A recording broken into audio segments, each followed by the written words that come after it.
కర్పూరంతో మనం ఎన్నో అద్భుతమైన ప్రయోజనాలు పొందొచ్చండి.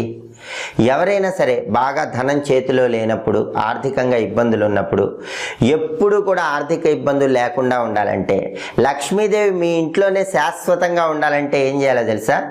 కర్పూరంతో రోజు రాత్రిపూట ఒక చిన్న చిట్కా పాటించాలండి. అదేంటో తెలుసా? ఒక వెండి పాత్రలో కానీ రాగి పాత్రలో కానీ కర్పూరం బిళ్ళలు వేయండి. వాటితో పాటు 2 లవంగాలు వేయండి. ఆ కర్పూరం బిళ్ళలు వెలిగించి ఇంట్లో అలా తిప్పండి. కర్పూరంతో పాటుగా లవంగాలు వేసి కర్పూరం వెలిగించి ఇంట్లో చూపించి తిప్పారనుకోండి, దానివల్ల ఇంట్లో పాజిటివ్ వైబ్రేషన్స్ వస్తాయి. కర్పూరం అంటే నవగ్రహాల్లో శుక్రుడికి ఇష్టం, లవంగాలంటే నవగ్రహాల్లో శుక్రుడికి ఇష్టం. శుక్రుడికి అధిష్టాన దేవత అమ్మవారు కదా, అందుకని లక్ష్మీదేవి మీ నట్టింట్లో స్థిర నివాసం ఏర్పాటు చేసుకుని ఉంటుంది.